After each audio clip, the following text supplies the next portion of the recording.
So raise your hand, hi, if you've ever gotten an objection in the past.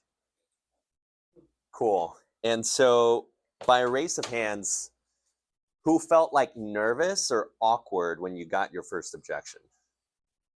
Yeah, right? It can be a little overwhelming. Like, should I press? Should I continue forward? Or do I just like listen to the customer, right? And so my talk is going to be super short, but super efficient because I want to give you guys nuggets of like the things that you really want to focus on when it comes to handling objections. Cool? So the first thing that I actually wrote down on here is you want to work on feeling comfortable through the objections. If a customer gives you an objection, just feel comfortable through it, right? Like, hey, rather than like feeling awkward or nervous, I would encourage you to get curious. Think to yourself, like, what inspired the customer to say that? And why was that their reaction? So number one, get curious, but get comfortable through the objection process. It's really interesting how just having communication with another human and then they say an objection can raise your heart rate up. Like, what other activity can you do that you're not being physically active that can raise your heart rate up? It's pretty interesting, right? It's normal, it's common, it's valid, but I would encourage work on relaxing when they give you an objection.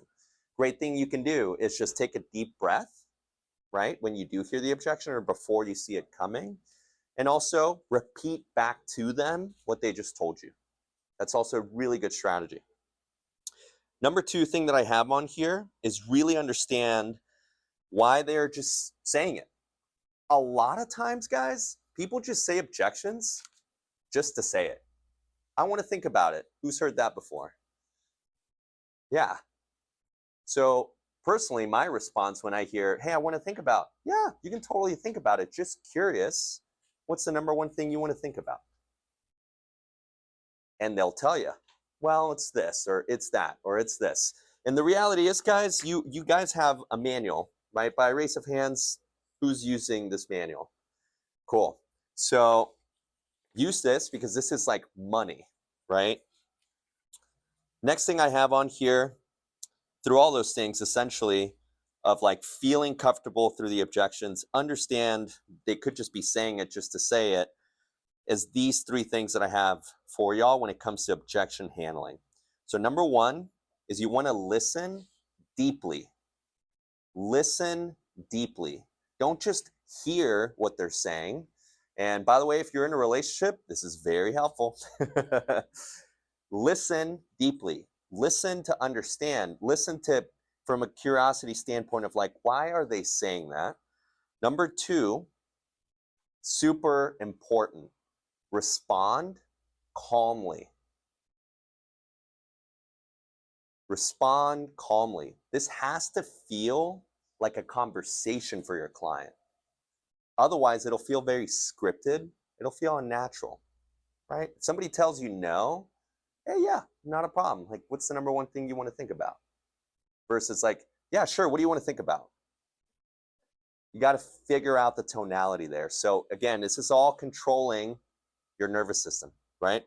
And number three, after you've listened deeply, you respond calmly, is you want to direct elegantly. And what I mean by that is you want to direct the conversation to a solution with the customer. What's the goal? The goal is to sell Cutco and get recommendations. Yes or yes? 100%, right? So where do we direct whenever we get a knee-jerk reaction? Well, first, you want to listen well, listen deeply, then you can respond calmly and make a suggestion. So if somebody says, hey, I want to think about it. Hey, no problem. What's the number one thing you want to think about? Oh, well, it's just a lot more money than I want to spend today. Great. I completely understand that 14, 19 or whatever is a lot all at once. That's why most of our customers split it up over the 5 months interest free. It would only be $310 per month. Do you think you could do the $310 today, like if you really wanted to? Notice how it's already all in here, right? But what you want to acknowledge versus just the words is the listening deeply, responding calmly, and direct elegantly.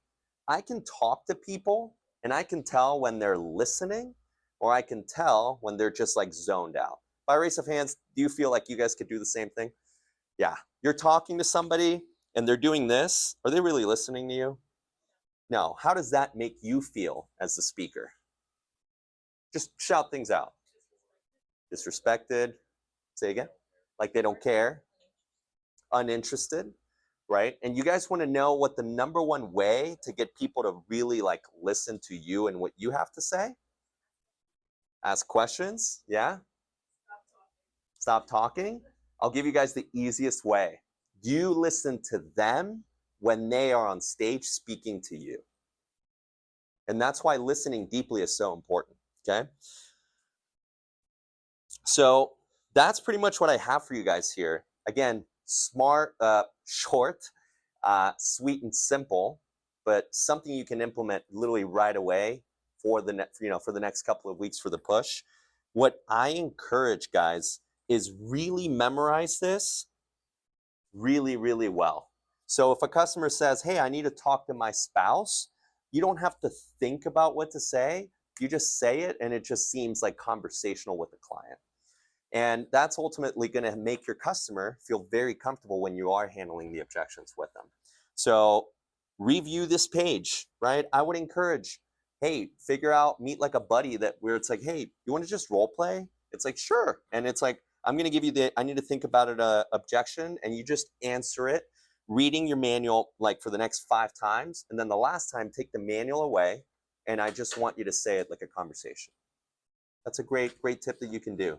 Because the reality is, guys, like the only way you're ultimately going to get comfortable with this is by practicing it over and over.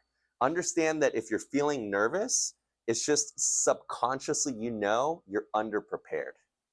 And that's where the nervousness comes from, because you're like, oh, am I prepared? Am I ready? Whereas like a winner, a champion, they know they're very prepared. So it's like, throw at me whatever you want. I'm here. I'm ready to rock, right? So I wanted to do short and sweet to essentially open it for Q&A.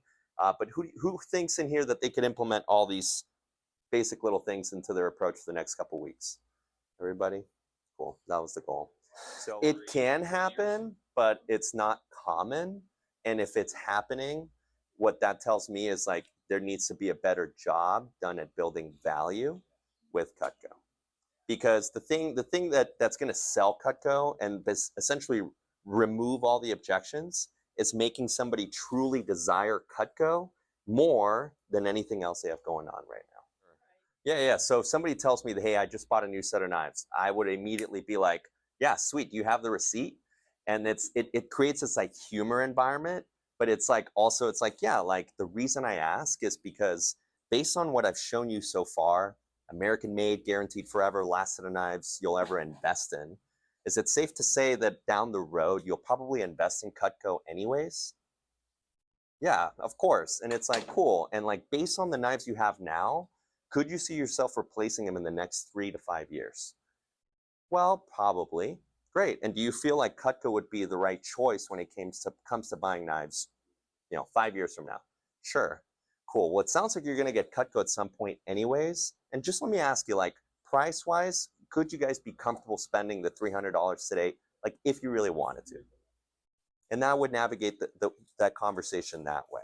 Now, obviously, this is a little bit more advanced, but you want to have them think anytime they just bought something, ask them, well, just out of curiosity, could you see yourself doing this 3 to 5 years from now?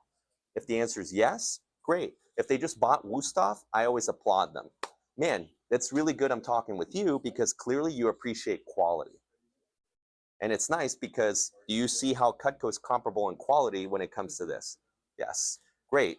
Do you see the differences between Cutco and Wusthof? Yeah. What are those differences, Mr. Jones? Guaranteed forever, you buy it once, never again, etc. Does that answer your question? Okay. You just have to be confident. Full transparency, some of those you just can't close. You just can't, right? You've done everything you could. And at this point, it might just make sense to really focus heavily on getting a bunch of leads, right? Also, what that tells me is that they're probably not comfortable with the package you're presenting to them at that moment. Because here's the reality. whether mom or dad has to buy their children a car in a couple of months, safe to say they're still going to be spending money on groceries. Safe to say they're still going to be spending money on Netflix. So their expenses are still going to continue to happen, right? So life doesn't stop because, oh, I have to do this. You know, I have to replace my HVAC. I got to get surgery. Life doesn't stop, right? So it's like, well, my focus, right, is like, how can I give them something at a price point they feel comfortable at, while also helping them get something they know they're going to use. So this is an advanced question, but I always like to ask, well, hey, no problem. You know, I'm unattached if you buy like one knife or you buy a whole set. Really, I'm just here to help you get something you know you're going to use that's at a price point you're comfortable with. So I'm just curious, if we were able to find you a package that fit those parameters, would you be open to getting Cutco today? And if they tell me no, then it's like, cool. Then I just focus on getting recommendations. If they say, well, maybe, cool, the door's still kind of cracked, so now I need to find a solution very, very quickly. And I just focus heavy on the 5-pay. 99% of our customers do this. It's literally only $100 a month, which is like, you know, a fifth of a trip to Costco. Oh my God, when we go to Costco, we spend like $600. It's like, yeah, exactly.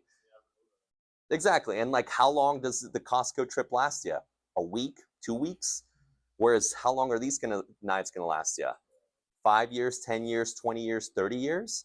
And knives are something we use literally every week for the rest of our lives. So usage-wise, you tell me, Mrs. Jones, what are you going to get more use out of? The 2 weeks of the Costco groceries or the set of knives? But you see, it's like the confidence of like being able to navigate, because they just want you to meet them with the same level of confidence of like the objection they just gave you. Sure. And just by the way, guys, like what we have recognized as CSPs is that you're not doing a really great demo to not get objections. Acknowledge that most of your closings are going to come after you handle an objection or 2 or 3. That's when most of your orders are going to come, because that's when you just had, basically you handed the customer, hey, make a decision. And the customer's like, you know, this is really quick. I'm making a decision quick. I need to think about it. Cool. Hey, what's the number one thing you need to think about? Well, I just don't know if I would use all those pieces. Sure, if you were to show me the pieces you're unsure of, which ones would those be, Ms. Jones? And then that's when the customer is like, you're slowly helping them make a decision through a very comfortable manner, right? So I would encourage, like, the things to focus on are price point and usage. Would they use the knives? What does it fit comfortably in the budget? And if you notice, I like saying, like, if you really wanted to, could you swing this today?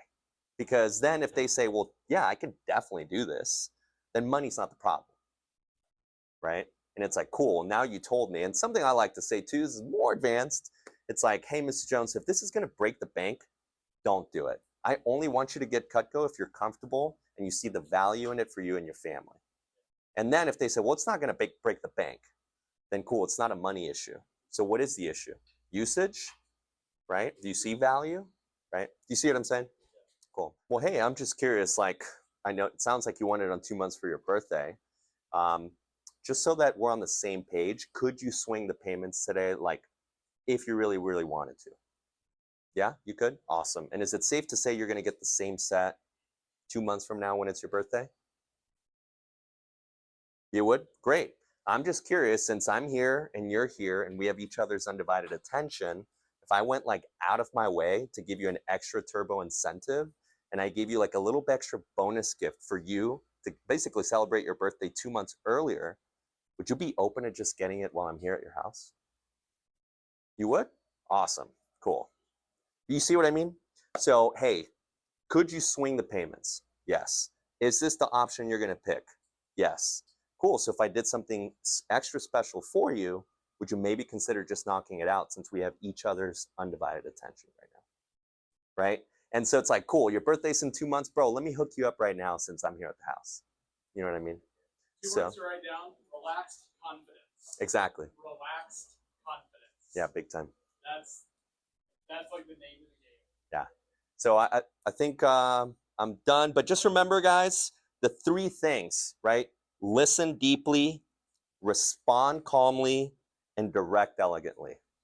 And always think to yourself, if you're in that objection process, yes, this is going to help you kind of navigate, But if in the back of your mind, you can be thinking, okay, I'm listening deeply, I'm going to respond calmly, and I'm going to direct elegantly, that'll change the tone of your voice, the words you use, and essentially how you handle a conversation. Because I use the words like, yo, bro, sup, dude. Like I talk like that to people. It just depends. Sometimes I'll be like, yes, sir, yes, ma'am. It just depends, right? But you want to make it, like Brian said, relaxed confidence. So that's what I have for you guys.